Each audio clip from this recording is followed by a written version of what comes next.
Jemaat Presisi, kembali pagi hari ini sebelum kita melakukan aktivitas kita, sebelum kita menjalani hari ini, kita mau datang ke kaki Tuhan, kita mau mencari wajahnya, kita mau bersyukur kalau pagi hari ini kita masih bisa bangun dalam keadaan tak kurang suatu apapun. Kalau kita masih bisa merasakan kasih-Nya, masih bisa menikmati hari ini. Semua karena kesetiaan-Nya dalam hidup kita. Mari ungkapkan rasa syukur kita di hadapan Tuhan. Sama-sama kita katakan terima kasih Tuhan, Kau baik Tuhan. Kasih-Mu terlebih besar dari segalanya dalam hidup kami Tuhan. Terima kasih Tuhan, terima kasih Bapa.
Syukur kami di hadapan-Mu Tuhan. Ini ungkapan syukur kami karena Engkau baik Bapa. Amin. Allah yang selalu peduli, Allah yang selalu mengerti kami, Allah yang sudah berkorban untuk hidup kami Tuhan, Allah yang begitu mengasihi kami. Terima kasih. Kami bersyukur padamu Tuhan. Kamu nyatakan bahwa Engkau satu-satunya Tuhan di dalam hidup kami. Engkau satu-satunya Allah yang selalu mengasihi kami. Sama-sama kita mau katakan di hadapan Tuhan, Dia satu-satunya Allah dalam hidup kita. Tuhan Yesus. Ya Kau Tuhan di hidupku,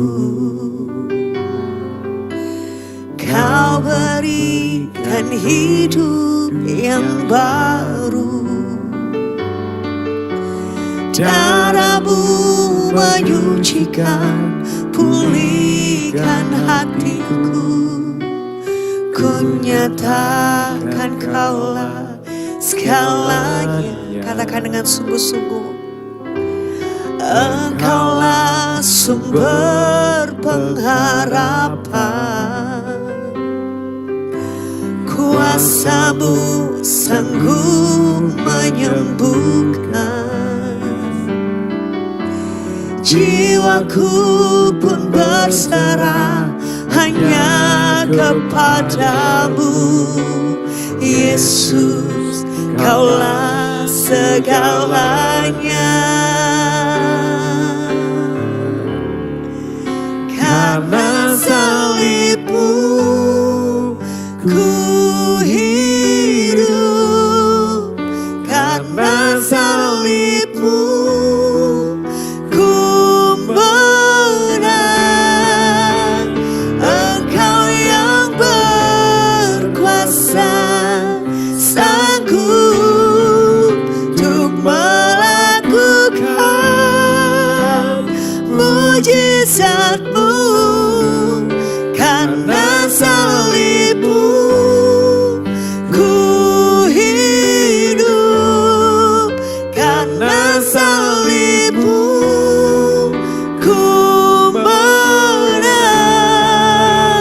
Engkau yang berkuasa, sanggup untuk melakukan mujizat-Mu di hidupku. Hanya Kau Tuhan di hidup kami Bapa. Hanya Kau Tuhan di hidupku. Kau berikan hidup yang baru. Berikan hidup yang baru. Amin Tuhan. Darah-Mu menyucikan, pulihkan hatiku. Ku nyatakan Kaulah segalanya. Kau sumber pengharapan kami Bapa. Engkaulah Sumber pengharapan. Kuasa-Mu sanggup menyembuhkan. Jiwaku pun bersarah hanya kepadamu. Yesus, Kaulah segalanya. Karena salib-Mu ku hidup, karena salib-Mu ku menang. Engkau yang berkuasa, sanggup untuk melakukan mujizat-Mu. Karena salib-Mu ku hidup, karena salib-Mu ku menang. Engkau yang berkuasa, sanggup untuk melakukan mujizat-Mu. Karena salib-Mu ku hidup, karena salib-Mu ku menang. Engkau yang berkuasa, sanggup untuk melakukan mujizat-Mu. Karena salib-Mu ku hidup, karena salib-Mu ku menang. Engkau yang berkuasa, sanggup untuk melakukan mujizat-Mu di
pujimu, Kau satu-satunya Allah di hidupku. Haleluya, haleluya,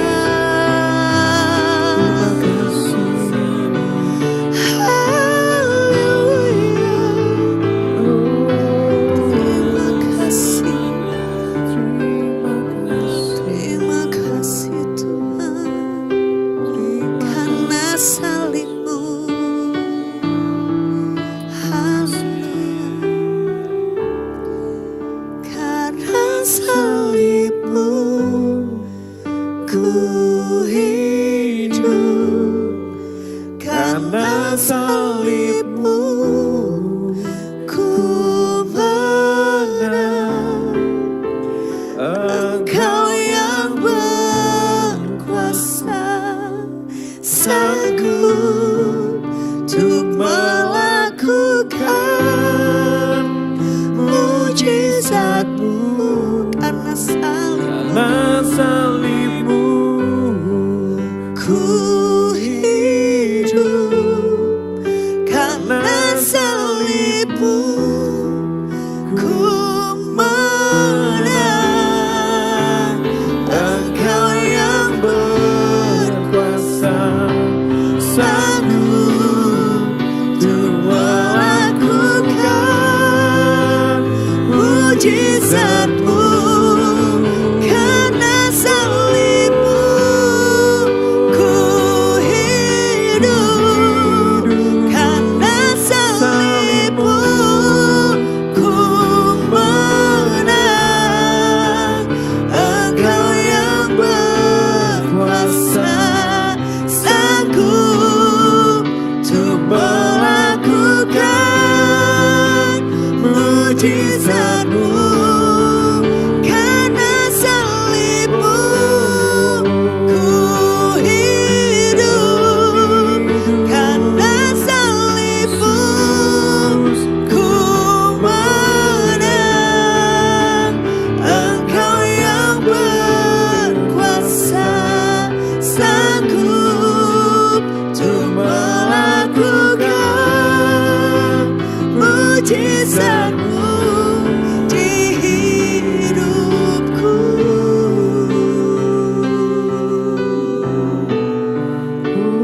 Engkau yang berkuasa, sanggup untuk melakukan mujizat-Mu di hidupku.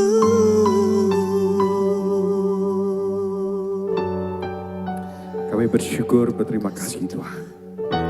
Sungguh benar hanya karena salib-Mu yang bisa mengubahkan hidup kami Tuhan. Karakter kami yang jelek ini Tuhan. Karena salib-Mu bisa mengubahkan masa lalu hidup kami yang buruk Tuhan.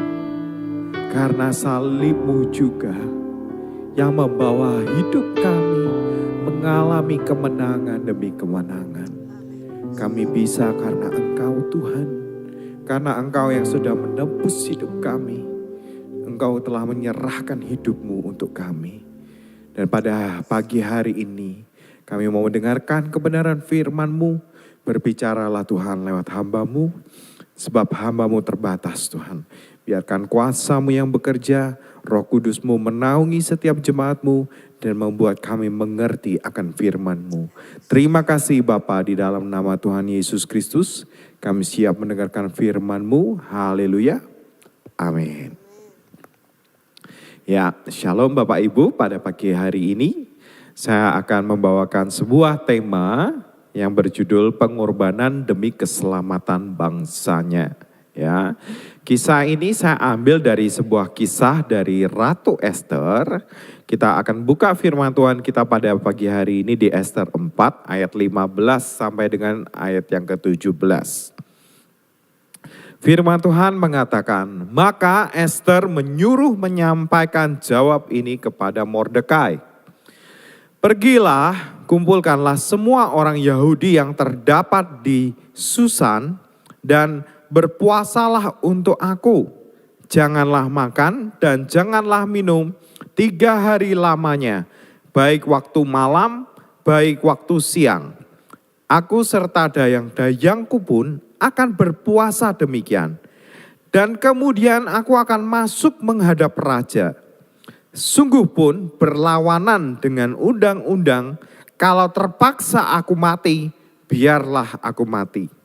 Maka pergilah Mordekai dan diperbuatnyalah tepat seperti yang dipesankan Ester kepadanya.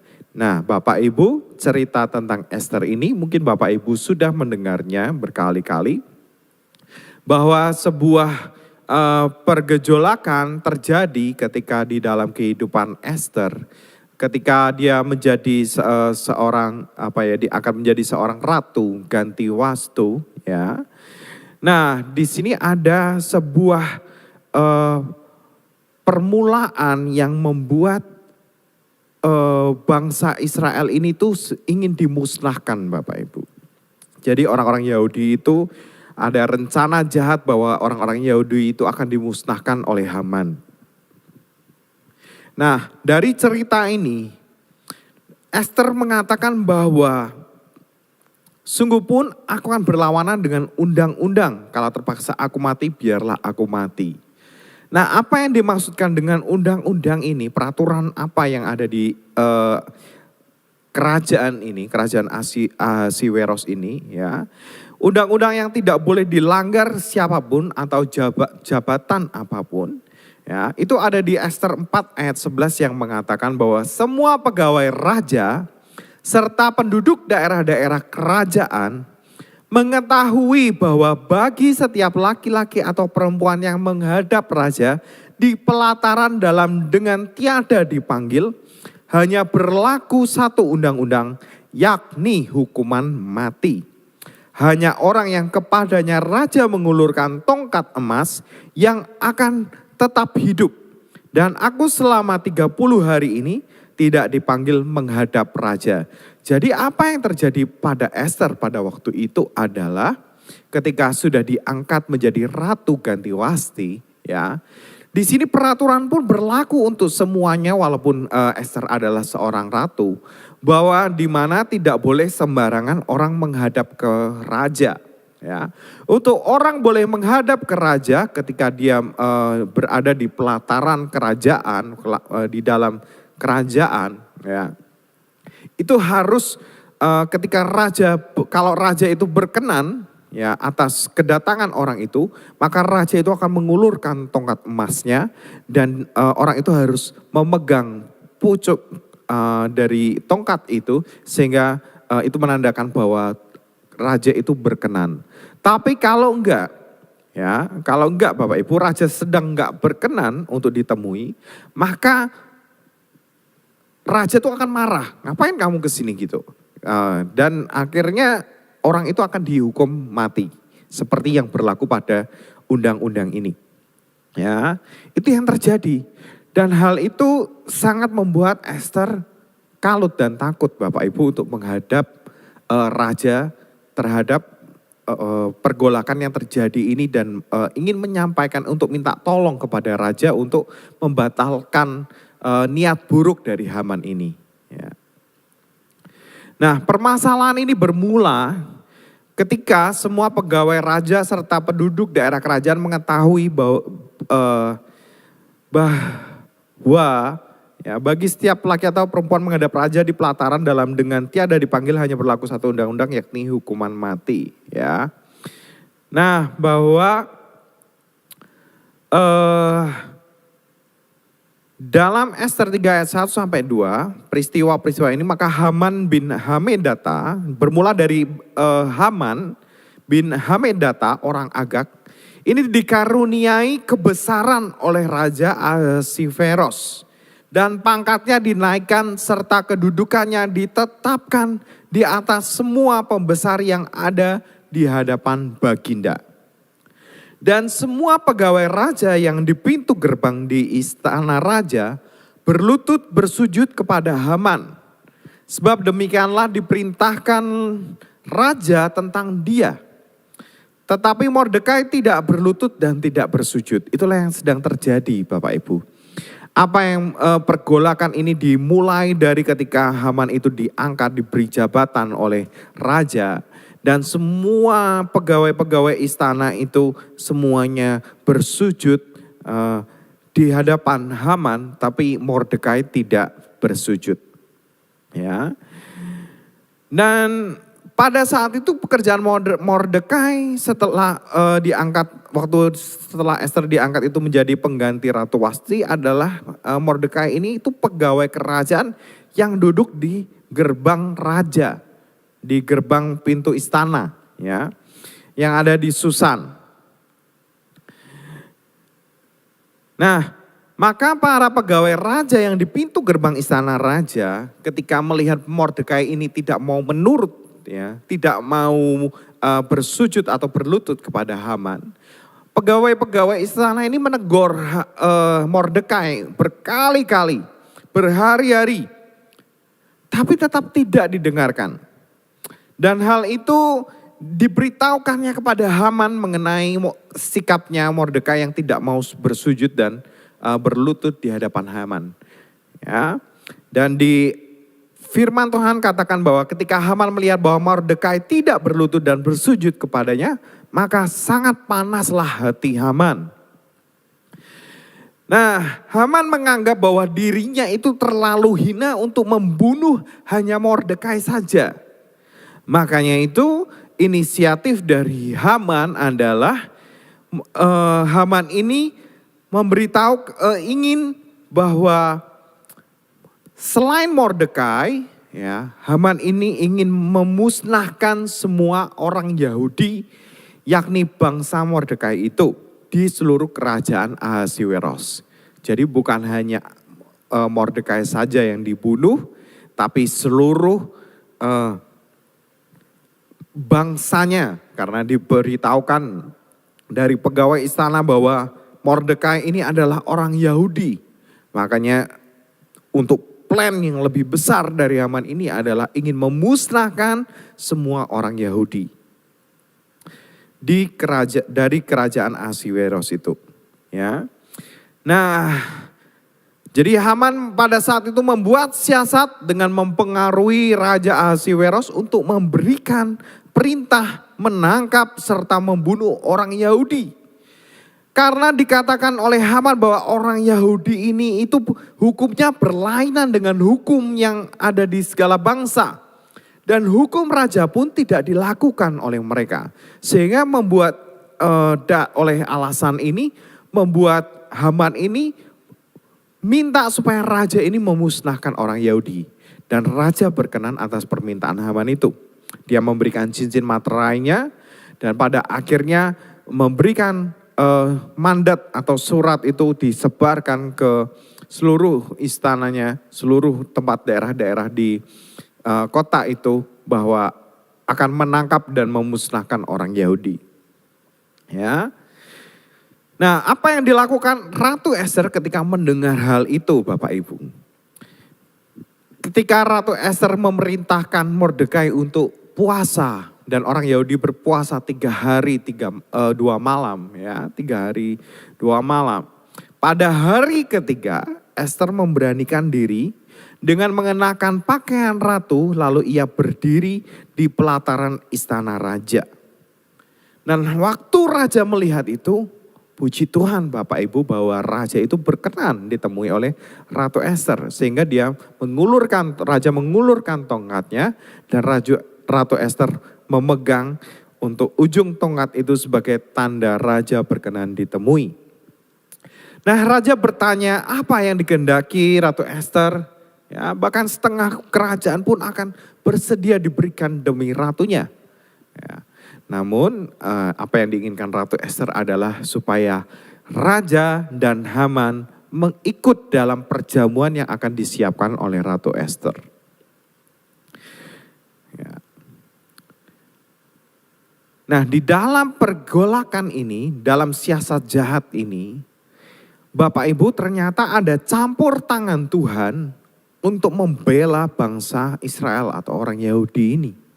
Ya, bukan hanya dengan kekuatan manusia, Tapi mereka berpuasa, berdoa bagi Allah, minta supaya siasat ini digagalkan oleh Tuhan. Dan Tuhan turut bekerja campur tangan. Cara Tuhan bekerja campur tangan adalah membuat Raja Ahasiweros ini gak bisa tidur semalaman. Ya. Dan ketika raja tidak dapat tidur, raja ini meminta dibacakan kitab pencatatan sejarah. Ya, di mana tertulis pegawainya ketika membacakan ada tertulis Mordekai pernah berjasa kepada Raja Ahasiweros dengan membongkar pemberontakan yang terjadi di antar penjaga pintu yang bernama Bigtan dan Teres itu. Ya. Yang ingin membunuh raja, ya. Dan ketika raja bertanya, apakah Mordekai sudah diberikan penghargaan? Pegawai ini berkata bahwa belum ada penghargaan sama sekali. Nah, lewat inilah tergeraklah hati Raja Ahasiweros ingin membalas budi Mordekai dengan memberikan penghormatan atau penghargaan kepada Mordekai. Keesokan harinya ketika datang, ya, tiba saatnya untuk di hari itu adalah hari perjamuan Ratu Ester. Haman terlebih dahulu datang kepada Raja Ahasiweros dengan niat yang buruk. Dengan niat ingin supaya raja itu menggantung Mordekai itu kepalanya di bangunan yang Haman sudah buat. Ya, untuk disulahkan kepalanya di sana. Nah, tetapi sebelum Haman mengatakan keinginannya itu, raja terlebih dahulu berbicara kepada Haman. Raja berkata kepada Haman, ya, apakah yang harus dilakukan kepada orang yang raja berkenan untuk menghormatinya? Dan Haman berpikir, oh ini pasti untuk dirinya. Karena siapa lagi di istana ini yang paling dihormati selain daripada Haman. Karena Haman berpikir demikian, maka dia berkata kepada raja demikian. Mengenai orang itu, hendaklah dikenakan kepadanya pakaian kerajaan yang biasa dipakai oleh raja sendiri. Dan lagi kuda yang biasa dikendarai oleh raja sendiri. Dan diberi mahkota kerajaan di kepalanya, lalu diarak dengan mengendarai kuda itu melalui lapangan kota. Dan raja memerintahkan Haman untuk melakukan semuanya itu kepada Mordekai. Wah, ya. Dari niat buruk Tuhan ubahkan niat itu. Sebelum Haman berbicara, Tuhan pakai Raja Ahasiweros untuk berbicara, untuk menghormati Mordekai. Setelah melakukan penghormatan kepada Mordekai, Haman mengikuti perjamuan yang diadakan Ratu Ester. Ratu pun kembali raja pun ya kembali bertanya kepada Ester, apa yang Ratu Ester inginkan pada saat itu. Dan dengan rasa takut, dan sebenarnya apa yang dirasakan Ester ini adalah spekulasi. Kalau dia menyebutkan bahwa dirinya adalah orang Yahudi dan minta supaya menyelamatkan dirinya dan bangsanya, maka kalau raja tidak berkenan dan perintah raja itu sudah ditetapkan, sudah keluar, mandat itu sudah keluar, tidak bisa ditarik kembali. Sehingga dia pasti akan dihukum mati. Tapi dengan beraninya, dengan spekulasi mempertaruhkan nyawanya itu, Ratu Ester dengan beraninya mengatakan bahwa ada orang yang akan membinasakan aku dan bangsaku. Meminta supaya raja berbelas kasihan kepadanya. Mendengar itu, raja sangat marah. Siapa orang itu? Dialah Haman. Raja, ya, karena Raja Ahasiweros itu kaget dan akhirnya Haman ditangkap dan dibunuh oleh Raja Ahasiweros. Ya. Nah, begitu tahu ya apa yang dilakukan oleh Ratu Ester ini kepada menyelamatkan bangsa Israel, sebenarnya ini juga adalah gambaran dari Yesus yang sudah memberikan nyawanya untuk kita manusia yang berdosa. Yesus sudah memberikan hidupnya, nyawanya untuk kita. Kalau misalnya mau main aman, sebenarnya Yesus bisa. Istilahnya untuk tidak memberikan hidupnya atau nyawanya berkorban bagi semua menebus dosa semua umat manusia. Tapi itu tidak dilakukan oleh Yesus. Tapi Yesus dengan rela memberikan nyawanya supaya tadi kehidupan kita menerima kemenangan, supaya kehidupan kita bisa dipulihkan, supaya kehidupan kita juga mengalami kemenangan demi kemenangan. Amin Bapak Ibu. Mari kita mau belajar dari kisah Esther, dari Yesus ini. Mungkin apapun pelayanan kita harus berkorban pikiran, daya dan tenaga dan uang mungkin. Tapi kita berikan semuanya itu untuk Tuhan. Karena hanya kepada Dia kita memberikan yang terbaik. Dan kita lihat apa yang terjadi pada Esther. Penyertaan Tuhan ditunjukkan kepada Esther. Demikian juga dalam hidup kita. Amin Bapak Ibu. Demikian firman Tuhan pada pagi hari ini. Mari kita berdoa. Bapa yang baik, kami bersyukur berterima kasih atas kebenaran firman-Mu yang sudah Engkau sampaikan dalam kehidupan kami. Kami tahu Tuhan bahwa Engkau mau berkorban dalam kehidupan kami sebagai ganti hidup kami. Walaupun mungkin Tuhan Engkau tidak perlu untuk menyerahkan anak-Mu Tuhan bagi setiap hidup kami.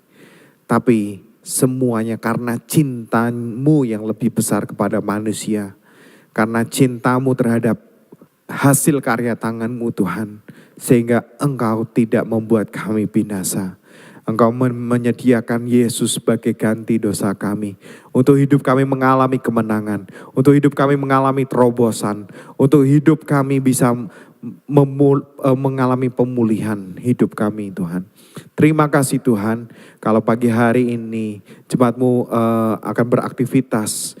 Dan biarkan Kau yang memberkati setiap perjalanan hidup mereka. Kau menyertai perjalanan hidup kami Tuhan.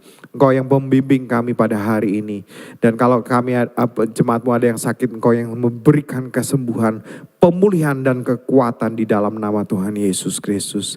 Terima kasih Tuhan Yesus buat berkat firman-Mu pada pagi hari ini. Di dalam nama Yesus kami sudah berdoa mengucap syukur. Haleluya. Amin. Selamat pagi, Tuhan Yesus memberkati Bapak Ibu.